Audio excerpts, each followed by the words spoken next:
അങ്ങനെ പളനി യാത്രയൊക്കെ കഴിഞ്ഞിട്ട് നമ്മൾ നമ്മുടെ നാട്ടിൽ തിരിച്ചെത്തി. വെളുപ്പാങ്കാലമായിട്ടോ ഞങ്ങൾ റെയിൽവേ സ്റ്റേഷനിൽ എത്തിയപ്പോൾ നല്ല വിശന്ന് പൊരിഞ്ഞായിരുന്നു വന്നിട്ടുണ്ടായിരുന്നത്. ആ സമയത്ത് കടകളൊന്നും ഓപ്പൺ ആയിരുന്നില്ല. അങ്ങനെ ചെറിയൊരു തട്ടുകട സെറ്റപ്പിലുള്ളൊരു കട ഓപ്പൺ ആയിട്ടുണ്ടായിരുന്നു.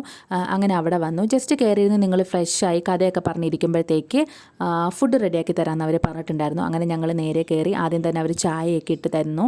പിന്നെ കുറേ നേരം അവിടെ ഇരുന്നു കാര്യമൊക്കെ പറഞ്ഞു. അവരോട് വിശേഷങ്ങളൊക്കെ പറഞ്ഞിരുന്നപ്പോഴത്തേക്ക് അവർ നല്ല ചൂട് ദോശയും സാമ്പാറും റെഡിയാക്കി തന്നിട്ടുണ്ടായിരുന്നു.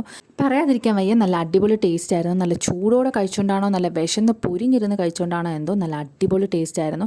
പുറത്ത് നല്ല മഴയും കാറ്റും ചാറ്റൽ മഴയൊക്കെ ഉണ്ടായിരുന്നു. നല്ലൊരു വൈബായിരുന്നു.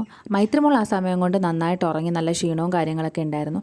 അത് കഴിഞ്ഞ് നമ്മൾ കാര്യമൊക്കെ പറഞ്ഞിരുന്നു. ദോശയൊക്കെ കഴിച്ചതിന് ശേഷം ഒരു ഓംപ്ലേറ്റ് ഒക്കെ പറഞ്ഞു. അങ്ങനെ ഞങ്ങൾ രണ്ടുപേരും ഓംപ്ലേറ്റൊക്കെ കഴിച്ചു. പയ്യെ അവിടുന്ന് യാത്രയൊക്കെ പറഞ്ഞിട്ട് നമ്മൾ വീട്ടിലേക്ക് പോകാനായിട്ട് ഇറങ്ങി.